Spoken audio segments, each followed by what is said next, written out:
après minuit.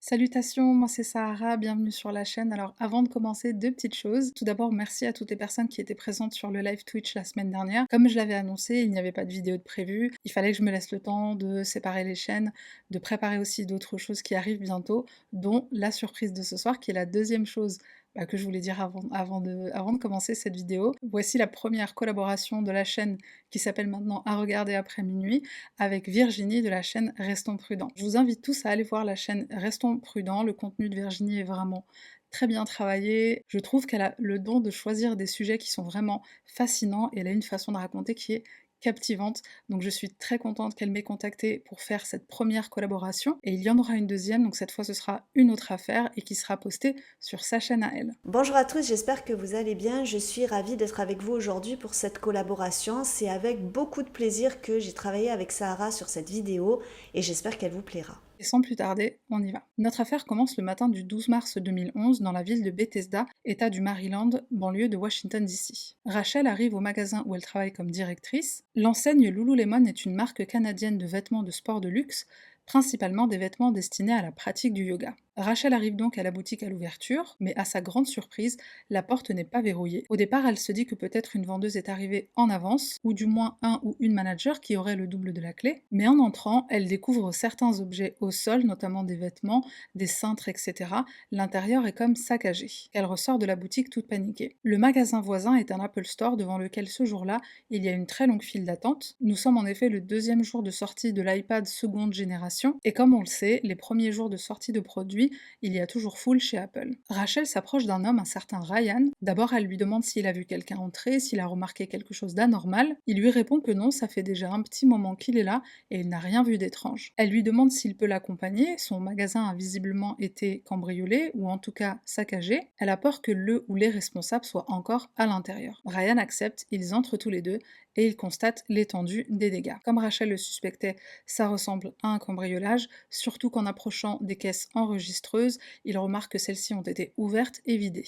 Rachel se rue à l'extérieur et elle appelle le 911, mais le pire est à venir. Ryan continue d'avancer et il aperçoit des traces de sang. Il va jusque dans l'arrière-boutique, au cas où il y aurait encore quelqu'un. Il suit les traces de sang et découvre le cadavre d'une jeune femme, visage face au sol, gisant dans une énorme mare de sang. Il est bien sûr en état de choc, puis il entend un bruit. Il découvre une autre femme, elle aussi couverte de sang, mais elle gémit, elle a l'air d'être encore vivante. Il remarque qu'elle a les mains et les pieds liés, ses mains sont au-dessus de sa tête, son t-shirt est un peu relevé et elle semble avoir des coupures au niveau du ventre, son pantalon est déchiré à l'entrejambe, ça ressemble à un viol. Ryan rejoint en toute urgence Rachel devant l'entrée du magasin, il lui dit de rappeler le 911, il y a un cadavre et une femme qui a l'air d'être gravement blessée dans l'arrière-boutique.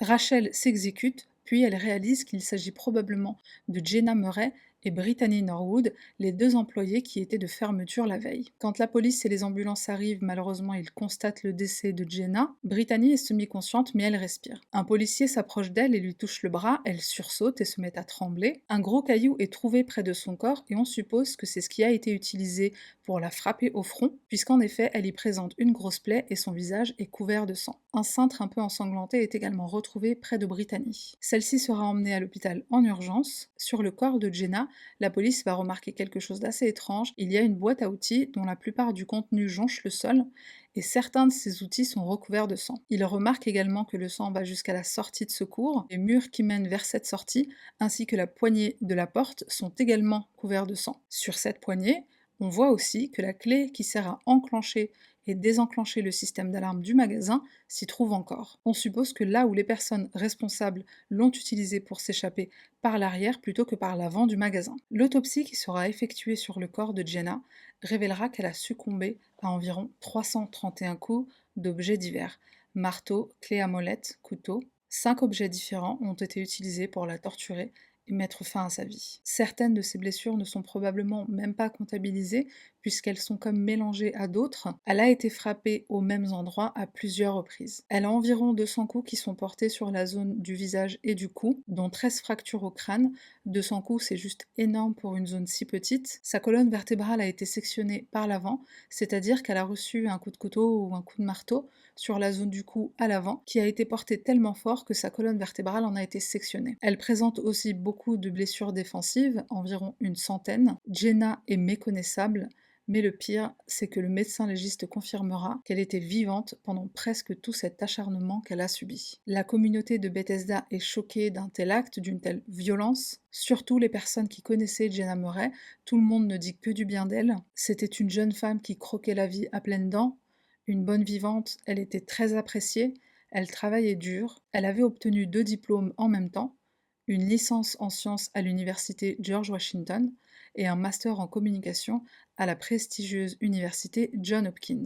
Pendant toute la durée de ses études, elle travaillait à côté, c'était une femme très indépendante. Au moment de son meurtre, Jenna avait 32 ans et malgré son jeune âge, elle avait déjà accompli beaucoup.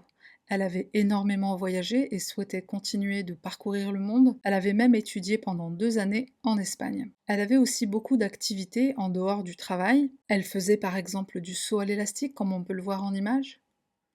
Jenna est une jeune femme qui aime expérimenter, qui aime essayer de nouvelles choses, faire de nouvelles activités. Elle était très intelligente, très aventurière, très aimante surtout et très altruiste. Pendant de nombreuses années, elle fait du bénévolat. Elle est vraiment très tournée vers les autres. Elle est aussi dévouée envers sa famille. Elle laisse derrière elle des parents, 2 frères, 2 belles-sœurs, des neveux et nièces, inconsolables.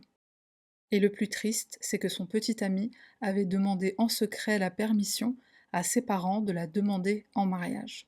Brittany Norwood, la survivante, avait 28 ans. Elle est née le 19 mai 1982 à Seattle dans l'État de Washington. Elle a 4 frères et 4 sœurs. Elle a eu une enfance heureuse et aimante entourée des siens. Son père était chef d'entreprise, il n'était pas très riche mais il gagnait suffisamment bien sa vie pour offrir à sa femme et à ses 9 enfants une vie plutôt confortable.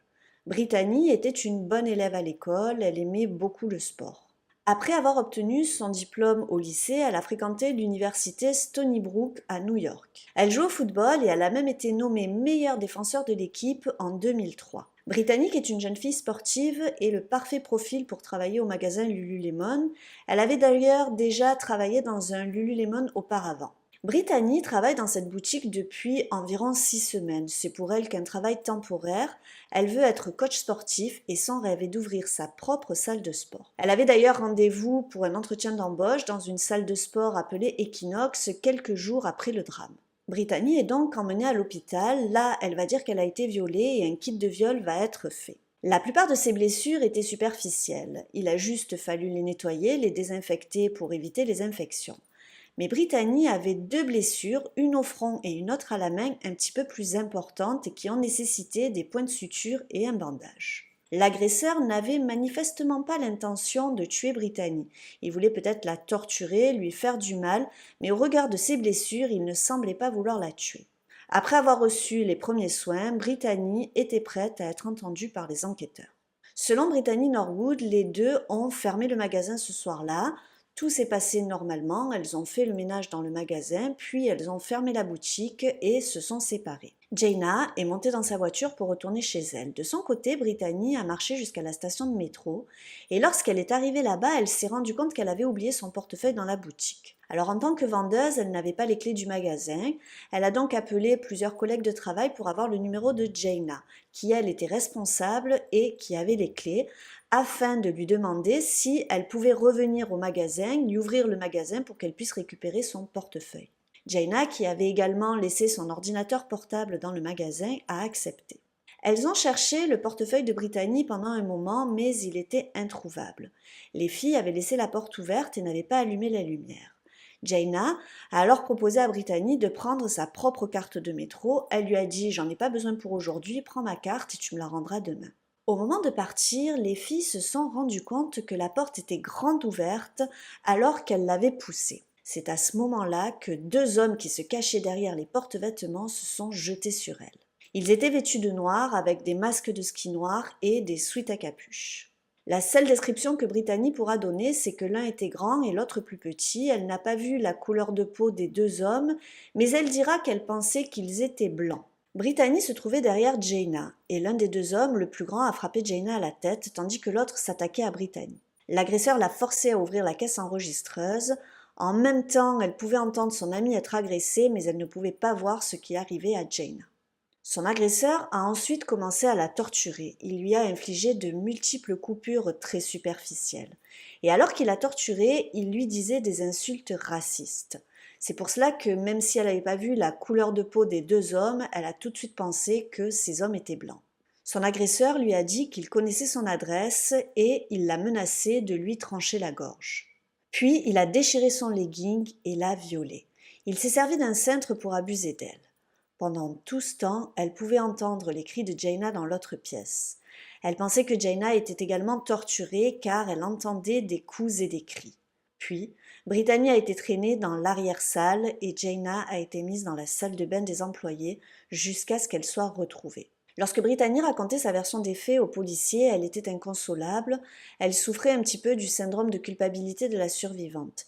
Elle n'arrêtait pas de dire que tout ça était sa faute et que si elle n'avait pas oublié son portefeuille ce jour-là dans le magasin, Jaina et elle n'y seraient pas retournées et tout cela ne se serait pas passé. L'enquête pour le meurtre de Jenna Murray commence. La police va dans un premier temps chercher à définir à quel moment s'est produit le meurtre. Le système de sécurité du magasin a été enclenché à 21h45, heure à laquelle Jenna et Brittany ont fermé et quitté la boutique. D'ailleurs, Rachel, la directrice, confirmera qu'elle était en ligne avec Jenna aux environs de 22h, elle lui avait téléphoné pour lui dire qu'elle retournait au magasin. Le système de sécurité a été désactivé à 22h05, heure à laquelle Jenna est revenue sur les lieux pour qu'elle-même et Brittany puissent récupérer les affaires qu'elles avaient oubliées. Ensuite, les enquêteurs vont interroger le voisinage, du moins les boutiques voisines. À l'Apple Store, une employée leur déclare avoir entendu des cris aux environs de 22h15. C'est vendredi soir, donc elle s'est dit que c'était tout simplement des jeunes qui faisaient la fête, comme c'est souvent le cas les soirs de sortie, sauf que les cris ont continué et cet employé s'est rendu compte qu'il venait du magasin adjacent, la boutique Lululemon. Elle avait remarqué que c'était une femme qui criait et même deux. Elle déclare même aux enquêteurs avoir entendu l'une d'entre elles dire mon Dieu, sauvez-moi. L'employé de l'Apple Store continue son récit en disant qu'un agent de sécurité de l'Apple Store avait été dépêché pour voir un peu ce qu'il se passait et peut-être faire quelque chose. Il est allé à l'arrière-boutique, mais celle de l'Apple Store, et il a tapé du poing contre le mur, un peu comme on le ferait chez soi quand on a des voisins qui sont trop bruyants. D'un coup, les cris s'étaient arrêtés, et voilà les informations qu'on va récolter chez Apple. La prochaine étape pour la police, c'est de chercher à visionner les images de caméras surveillance s'il y en a. Comme c'est un quartier de la ville qui est très sûr, où habituellement il ne se passe quasiment rien, il y a très peu de commerces qui sont équipés de caméras, voire presque aucun. L'Apple Store en a cependant. Étant donné le prix que coûtent leurs produits, ce n'est pas étonnant, et les enquêteurs vont dans un premier temps commencer avec ce qu'ils vont y trouver. Le soir du meurtre, comme on le voit sur ces images, on aperçoit aux environs de 22h deux hommes habillés de noir qui semblent correspondre à la description que Brittany a faite des agresseurs. On les voit passer d'abord devant l'Apple Store, puis devant la boutique Lululemon, mais comme le champ de vision de la caméra est très limité, on n'arrive pas à déterminer s'ils sont entrés dans la boutique ou non. Donc ils sont considérés comme des suspects. Une surveillance policière est établie dans le secteur, dans cette rue commerçante, à la recherche de ces suspects qu'il est difficile, voire impossible à reconnaître sur les images. Et en très peu de temps, un agent de police aperçoit ces deux hommes, il va les interroger. Il se trouve qu'ils sont serveurs dans un restaurant qui se trouve sur cette rue. Leur uniforme de serveur est noir, ce qui explique les vêtements qu'ils portaient ce soir-là. Il est fréquent que les uniformes de serveurs soient de couleur noire. Ils expliquent aussi que c'est le chemin qu'ils prennent habituellement pour rentrer chez eux. Les deux jeunes hommes ne sont plus considérés comme des suspects. L'enquête continue et la police, un peu par hasard, va trouver un autre suspect. Il s'agit d'un homme sans domicile qui erre le quartier très souvent. Il s'appelle Keith. Tout le monde le connaît, c'est un drogué, et il est même connu des services de police, d'ailleurs il est recherché pour un autre délit. Lorsqu'un policier l'aperçoit, il a un bleu au visage, et il a même quelques taches de sang ici et là, et puisqu'il était recherché pour un autre fait, il a pu être arrêté et interrogé. On lui demande bien sûr d'expliquer ses blessures, il affirme qu'il s'est battu avec un autre homme, aussi sans domicile comme lui, et le peu de taches de sang qu'il a sur lui vont vite faire comprendre aux enquêteurs qu'il ne s'agit sûrement pas de l'auteur du meurtre. La raison pour laquelle il avait été suspecté, c'est tout simplement parce qu'un employé d'un magasin avait un jour croisé un policier et il lui avait fait part du fait qu'il ait trouvé bizarre que Keith, qui est habituellement seul, ce jour-là était en compagnie d'un autre homme. Comme ce n'était pas dans ses habitudes et surtout comme toute la ville était prise de panique de ce meurtre atroce, cet employé en a fait part à un enquêteur qui a suivi cette piste. Je précise aussi qu'il y avait une récompense de 150 000 $ offerte à toute personne qui contribuerait à l'arrestation du ou des coupables. Un autre élément sur lequel l'enquête va se pencher, c'est le véhicule de Jenna, qui, je le rappelle, d'après le témoignage de Brittany, était garé en double fil devant la boutique Lululemon. Un agent de police était en patrouille ce soir-là, le soir du meurtre. Il se souvient avoir vu cette voiture garée dans un parking près du lieu du crime. Il était aux alentours de minuit, et il se souvient même avoir vu quelqu'un à l'intérieur, ce qui a priori n'a rien d'étrange. Les enquêteurs vont être interpellés par un certain nombre d'incohérences entre les preuves matérielles et la version de Brittany. Premièrement, les agresseurs n'ont utilisé que des armes trouvées dans le magasin, c'est comme s'ils étaient venus les mains vides. Ils n'avaient même rien sur eux pour forcer l'ouverture du magasin. Ils ont quand même été très chanceux de trouver la porte ouverte. Quand on envisage de forcer une boutique, on se munit au moins d'un marteau pour casser la vitrine ou d'un pied de biche pour forcer la porte. Deuxièmement, si vous attaquez une boutique et que vous vous retrouvez nez à nez avec les deux vendeuses, une fois que vous avez récupéré l'argent, vous ne retournez pas dans l'arrière-boutique pour torturer les deux vendeuses, vous partez. En plus, la grande quantité d'objets utilisés pour l'agression n'est pas logique. C'est comme si les deux hommes avaient utilisé d'abord un objet, puis ils étaient allés en chercher un autre, puis encore un autre, et on peut légitimement se demander pendant tout ce temps, qu'est-ce que faisaient les victimes? Est-ce qu'elles restaient tranquillement dans l'arrière-salle en les attendant revenir? Selon les experts, le calvaire de Jaina aurait duré environ 17 minutes. La violence de l'attaque a paru suspecte aux enquêteurs car c'est comme si l'attaquant avait beaucoup de colère. Ça ne ressemble pas à une attaque au hasard juste pour se procurer de l'argent.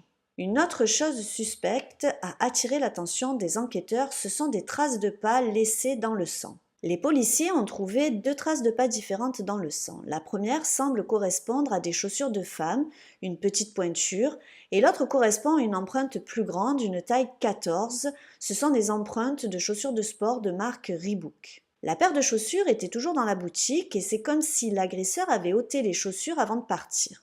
Cette paire était utilisée par les clients pour faire des essayages. Je vous rappelle qu'on se trouve dans une boutique de vêtements de yoga et cette paire était exclusivement destinée aux essayages, elle n'était pas à vendre. C'est comme si l'un des deux hommes était venu avec ses propres chaussures. À l'intérieur de la boutique, il avait trouvé cette paire de baskets, il les a mises, il a commis son crime, puis avant de partir, il a retiré les chaussures et les a laissées sur place. Je ne sais pas ce que vous en pensez, mais c'est quand même un petit peu bizarre toute cette histoire. La différence de gravité des blessures de Jaina et celle de Brittany était également suspecte. Le plus incriminant, c'est sûrement la quantité de sang sur Brittany qui ne matche absolument pas avec ses blessures. Les enquêteurs se penchent alors sur les blessures de Brittany et ils découvrent que leur angle suggère que ce sont des blessures auto-infligées. Ce qui va également paraître suspect, c'est que les employés de l'Apple Store ont dit avoir entendu du bruit et les cris de 2 femmes, mais ils n'ont pas mentionné de voix d'homme. Or, Brittany avait dit aux enquêteurs que lorsqu'elle était agressée, l'homme lui criait des insultes racistes. On peut donc légitimement se dire que si les employés de l'Apple Store ont entendu les voix des 2 jeunes femmes, s'il y avait eu un homme qui avait crié, ils l'auraient certainement aussi entendu. Les policiers vont alors envisager une autre hypothèse. Peut-être que Brittany avait laissé entrer ses agresseurs après l'heure de la fermeture, elle leur aurait montré où se trouvent les chaussures, les liens qu'ils auraient utilisés, puis ils auraient mis en scène l'attaque pour se couvrir. La police va alors se pencher sur Brittany, sur sa vie privée. En interrogeant ses amis, les personnes qu'elle côtoyait, ils vont découvrir que lorsqu'elle était dans l'équipe de football à l'université, plusieurs joueuses ont été victimes de vols dans les vestiaires. L'équipe n'a pas tardé à découvrir que ces vols sont apparus en même temps que l'arrivée de Brittany dans l'équipe. Il va donc y avoir une confrontation et Brittany va admettre les faits. Elle va s'excuser et elle va promettre que ces choses ne se reproduiront plus. Malheureusement, le mal était fait, la confiance était entamée et petit à petit, Brittany va être mise à l'écart des autres joueuses de l'équipe. Brittany va beaucoup souffrir de cette mise à l'écart. Lorsqu'elle était étudiante, elle faisait également du babysitting et le couple chez qui elle travaillait, petit à petit, va se rendre compte que les bijoux de madame disparaissent. Brittany volait ses proches, son entourage, ses amis. Les vols n'étaient pas motivés par un besoin d'argent car Brittany ne manquait de rien. C'était compulsif chez elle, il fallait qu'elle vole.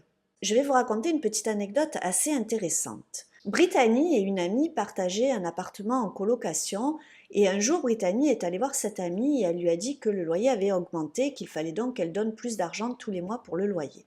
Alors son amie a accepté et elle a donné un petit peu plus d'argent à Brittany pour payer le loyer.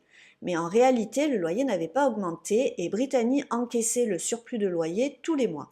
Une coiffeuse de son quartier a aussi témoigné qu'un jour elle est venue à son salon pour se faire poser des extensions et vous savez que les extensions ça coûte extrêmement cher. Une fois que la coiffeuse a eu fini de lui mettre les extensions, Brittany a récupéré son sac et là, elle a dit que tout l'argent liquide qu'elle avait retiré pour payer le coiffeur avait été volé. Donc elle a accusé des clientes du salon d'avoir volé son argent et la coiffeuse était assez confuse, elle était gênée pour sa cliente car c'était à l'intérieur de son salon que le vol avait eu lieu. Elle a donc rassuré Brittany et elle lui a dit « Ne t'inquiète pas, c'est pas grave, rentre chez toi et tu me paieras dans les semaines à venir. » Mais quelques semaines plus tard, Brittany n'était toujours pas revenue chez le coiffeur pour payer sa dette. La coiffeuse a donc essayé de la contacter via Facebook et elle s'est rendue compte que Brittany l'avait bloquée sur Facebook. Brittany, contrairement à ce qu'elle avait raconté à ses proches et sa famille, n'a jamais été diplômée de l'université. Donc, en plus d'être une voleuse, Brittany était également une menteuse compulsive. J'ai aussi découvert que Brittany entretenait des relations un petit peu particulières avec ce que l'on peut appeler des sugar daddy. Donc les sugar daddy, ce sont des hommes un petit peu plus âgés qui, en échange de faveurs sexuelles, font des cadeaux à des jeunes filles. Alors ça marche aussi avec des femmes, on parle alors de sugar mom ou sugar boy. Donc Brittany avait plusieurs relations de ce type avec des hommes qu'elle avait trouvés sur le site Craigslist. Craigslist, pour vous expliquer un petit peu ce que c'est un peu en France comme Le Bon Coin. Les enquêteurs vont également découvrir que lorsqu'elle avait 20 ans, elle était en couple avec un jeune homme un petit peu plus âgé qu'elle. Au bout d'un moment, la relation s'est terminée et le jeune homme a trouvé une autre copine. Mais Brittany ne l'a pas bien pris du tout. Elle a commencé à leur envoyer des textos et ils l'ont bloquée. Un jour, elle est entrée par effraction chez le couple et a volé des affaires personnelles de la nouvelle petite amie. Pas des choses de valeur, mais des petits objets insignifiants comme des vêtements, des boucles d'oreilles. Le jeune homme a par la suite demandé une ordonnance restrictive, ce qu'il a obtenu, mais 2 semaines plus tard, elle a enfreint l'ordonnance restrictive. En effet, un soir en sortant du travail, il a découvert qu'elle était là, dehors, à l'observer, puis elle l'a suivie jusqu'à son domicile. Parallèlement, les enquêteurs vont également interroger la gérante de la boutique et ils vont découvrir que Jaina et Brittany ne s'entendaient pas vraiment. Brittany était soupçonnée par ses collègues de travail de vol dans la boutique. L'une d'entre elles s'était même fait voler une bouteille de parfum dans son sac. Une réunion a donc été organisée par les différents responsables du magasin, dont Jaina, pour parler du cas de Brittany et pour savoir quoi faire car cela devenait un problème. Ils ont décidé qu'à la prochaine alerte, au prochain vol, ils la renverraient. 2 jours avant l'attaque, Jaina a contacté sa manager pour lui dire qu'elle soupçonnait Brittany d'avoir de nouveau volé. Dans ce magasin, il y avait une politique assez stricte, donc qui demandait aux employés lorsqu'ils finissaient leur service de montrer leur sac à un autre employé du magasin afin que celui-ci vérifie qu'il n'y avait rien à l'intérieur. Ce jour-là, Jaina a demandé à Brittany de vérifier son sac et Brittany a dit que quelqu'un l'avait déjà fait et elle a donné le nom d'une autre employée. Jaina a laissé partir Brittany, puis elle est allée voir cet employé et elle lui a demandé si elle avait bien vérifié le sac de Brittany, mais l'employé a dit qu'elle n'avait vérifié le sac de personne ce jour-là. Parallèlement à tous ces soupçons, la voiture de Jaina est inspectée. Alors bien sûr, à l'intérieur de la voiture, on va trouver du sang, mais pour les enquêteurs, l'élément le plus important qu'ils trouvent à l'intérieur et qui va les conforter dans l'idée que Brittany est impliquée, c'est une casquette. En effet, sur cette casquette, il y avait du sang sur la partie intérieure qui avait l'air de correspondre avec la blessure au front de Brittany. La police l'interroge donc sur la casquette et les rilzans qu'ils vont trouver dans la voiture. Elle va dire que les rilzans venaient du sac à dos des assaillants et elle confirme de nouveau que la voiture était garée devant le magasin. Mais quand on fait clairement le lien avec la casquette, là, elle va commencer à dire qu'elle est perturbée, chamboulée. Quelques jours plus tard, elle va voir la police et elle leur dit qu'elle s'est souvenue d'un élément très important. En fait, les agresseurs l'ont forcée à déplacer la voiture et à revenir. Elle a donc déplacé la voiture pour ne pas qu'elle gêne la circulation ou qu'un dépanneur la soulève et que ça alerte, puis elle est revenue. Alors là, ça va vraiment devenir très étrange. Elle déplace la voiture, puis ensuite elle décide d'y retourner au lieu d'aller voir la police.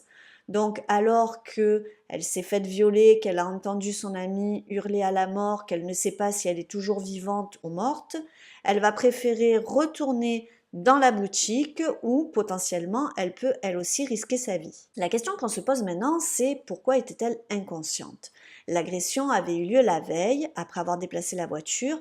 Elle est donc restée quasiment toute la nuit à côté du corps sans vie de Jaina à attendre qu'on vienne la trouver. Il n'y avait aucune raison qu'à l'arrivée de la police, elle ait perdu conscience. La police l'interroge donc de nouveau et la confronte à toutes ces incohérences. La police n'a pas tout de suite soupçonné que Brittany était l'auteur du meurtre ni même une suspecte. Voici comment se sont déroulés les interrogatoires. Le 12 mars, soit le lendemain du jour où le corps de Jenna avait été retrouvé, Brittany est interrogée pour la première fois par une policière alors qu'elle est encore à l'hôpital. On sait maintenant que ses blessures sont superficielles, elles sont très légères et elle les a infligées à elle-même, mais la police ne le sachant pas encore, ils se rendent à l'hôpital, ils jaugent et ils estiment qu'elle a l'air d'être en mesure de répondre à leurs questions. Cet interrogatoire dure environ 45 minutes et on tente dans un premier lieu de reconstituer les faits et de savoir ce qu'il s'est passé. Plus tard dans l'après-midi, cette policière reviendra avec de nouvelles questions pour avoir des éclaircissements. C'est là que Brittany donnera les détails du viol dont elle prétend avoir été victime. Le 14 mars, d'autres enquêteurs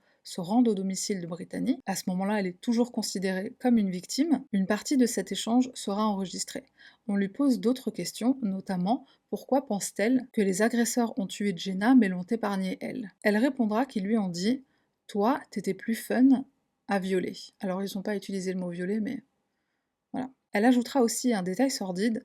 Quand les agresseurs ont fait cette déclaration, ils l'auraient poussée sur le corps de Jenna. A posteriori, on comprend qu'elle a dit ça pour que la police ne trouve pas étrange ou suspect le fait qu'elle était recouverte de sang et en aussi grande quantité, alors que ses blessures à elle sont superficielles. On ne sait pas trop pourquoi, mais ce jour-là, elle fait aussi part aux policiers du fait qu'elle souhaite déménager à Seattle, mais elle est embêtée parce qu'elle veut rester disponible pour l'enquête. En plus, on lui aurait offert un travail ici à Bethesda, donc peut-être qu'elle va rester. A posteriori, je me suis demandé si cette affirmation, c'était pas surtout une pêche aux informations par rapport aux procédures policières. Si elle va à Seattle, est-ce qu'elle a l'espoir de mettre ça derrière elle? Est-ce qu'elle a l'espoir de ne plus être sous la juridiction de l'État du Maryland et peut-être échapper à une condamnation? On aurait dit qu'elle essayait de faire dire à la police indirectement comment elle peut échapper à la justice, comment elle peut échapper à la police et échapper à une arrestation. Toujours lors de ce même interrogatoire, le 14 mars, donc à son domicile, la police évoque à nouveau le fait que les agresseurs avaient fouillé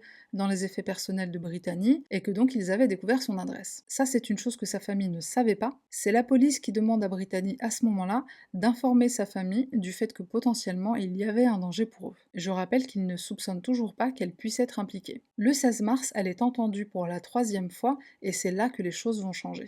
On l'a fait venir au commissariat sous prétexte de prendre ses empreintes digitales ainsi qu'un échantillon ADN, mais c'est en fait une ruse pour lui poser d'autres questions. Brittany arrive au poste de police aux environs de 17h, elle est accompagnée de son frère et de sa sœur. Sur l'enregistrement de l'interrogatoire cette fois en vidéo, on la voit qui relate les faits et on lui demande si elle connaît le modèle du véhicule de Jenna. Elle répond que non, elle ne sait pas quel type de véhicule elle a. Ce qui a poussé les enquêteurs à lui poser cette question, c'est la casquette trouvée dans le véhicule justement de Jenna, qui, je le rappelle, avait été retrouvée stationnée dans un parking à seulement quelques pâtés de maison du lieu du crime. On se souvient que sur cette casquette, il y avait une tache de sang qui semblait correspondre à l'emplacement de la blessure au front de Brittany. À ce moment-là, elle va prétendre qu'elle ne se sent pas bien et qu'elle est toute chamboulée. Elle joue la traumatisée. Le lendemain, le 17 mars, le frère de Brittany téléphone à la police et en gros il leur dit: «Ma sœur vous a caché quelque chose d'important concernant l'enquête. Elle avait peur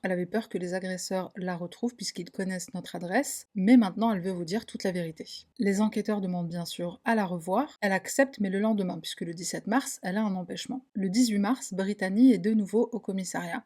Encore une fois, elle parle de Seattle, mais elle insiste, elle veut rester disponible pour l'enquête, pour élucider ce meurtre et retrouver les coupables. La raison pour laquelle je suis ici, dira-t-elle, c'est pour révéler que c'est elle qui a déplacé la voiture à la demande des agresseurs. Elle dira que l'un d'entre eux lui a donné les clés, il lui a ordonné de la déplacer, puisque je le rappelle, elle était en double fil, donc il lui donne les clés et il lui dit qu'elle a intérêt à revenir dans 10 minutes puisqu'ils savent où elle habite. Elle se met en route vers le parking le plus proche et elle révélera même aux enquêteurs qu'elle a aperçu un policier, mais elle a eu trop peur de lui faire signe. Elle a donc sagement obéi.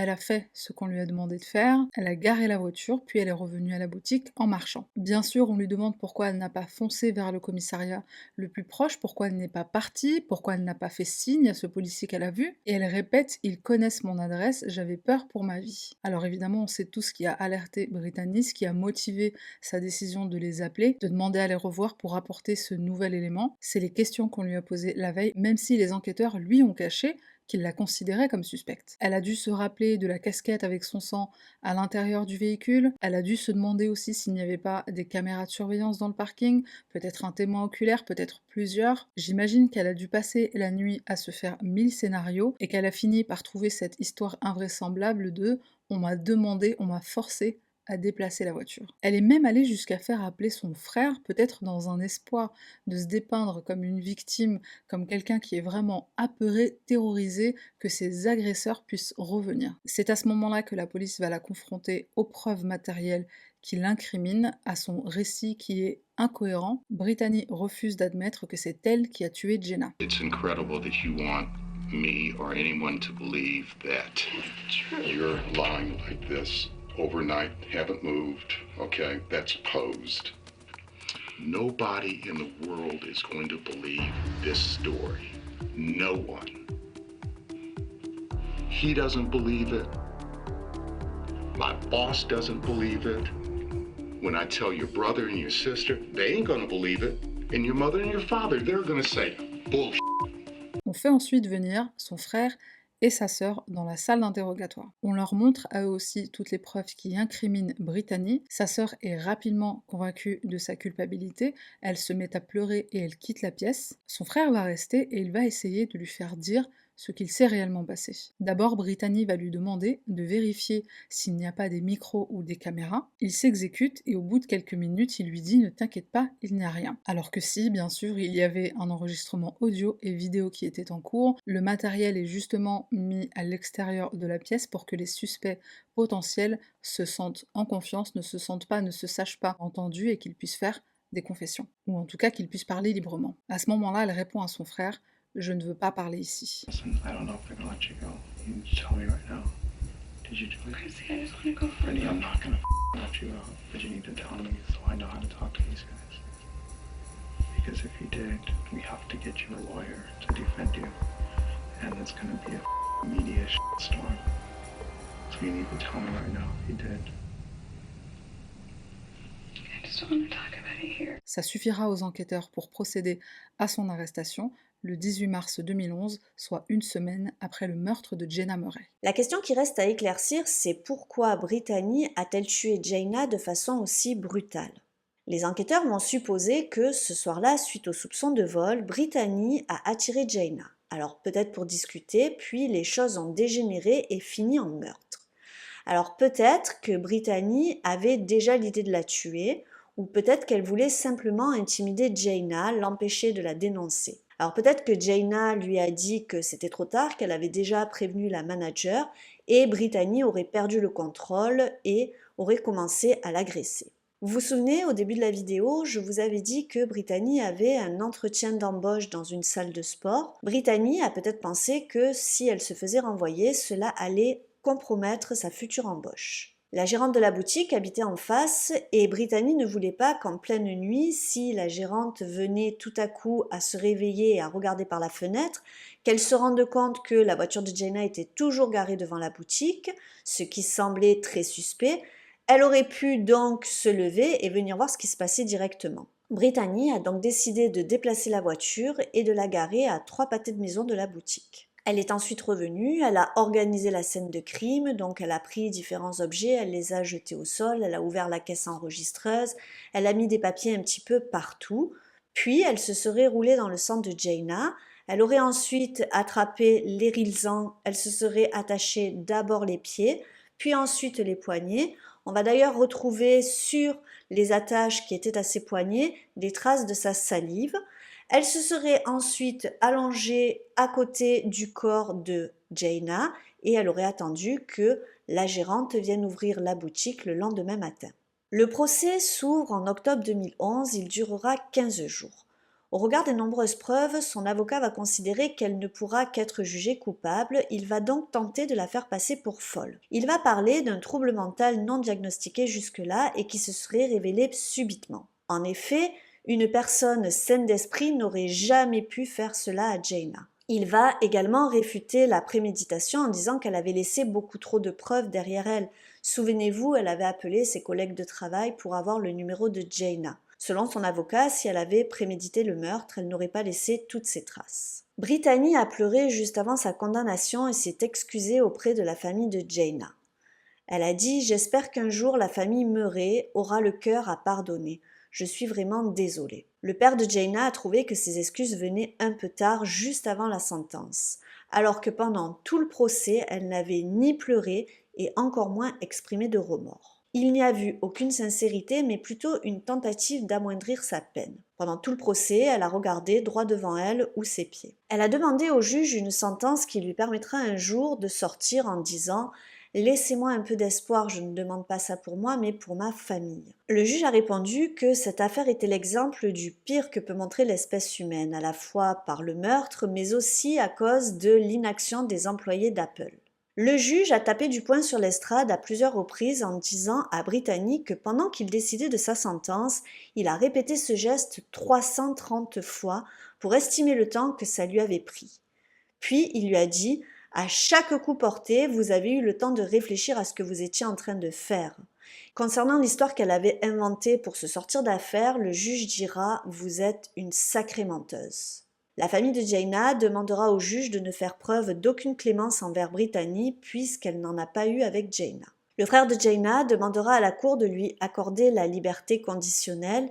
La Brittany qu'il connaît est une autre personne qui mérite selon lui la compassion. Après avoir entendu toutes les preuves, le jury a délibéré pendant moins d'1 heure. Brittany Norwood a été reconnue coupable du meurtre de Jaina. Elle a été condamnée à la prison à vie sans possibilité de libération conditionnelle. La famille Murray a applaudi et soupiré de soulagement alors que le juge lisait sa sentence. Aujourd'hui, Brittany est toujours incarcérée. Et voilà qui conclut l'affaire du meurtre de Lululemon. Merci d'être resté avec nous jusqu'à la fin. Comme d'habitude, un petit pouce bleu, un commentaire, on s'abonne à la chaîne si c'est pas déjà fait. Un lien vers la chaîne Restons Prudents de Virginie qui m'a accompagnée aujourd'hui pour cette vidéo sera mis en lien dans la barre de description. Je vous invite à aller la soutenir et quant à nous, on se retrouve dans très peu de temps pour le live Twitch, donc a priori d'ici quelques heures. Pour les personnes sur YouTube, on se retrouve la semaine prochaine pour une nouvelle affaire. Bye.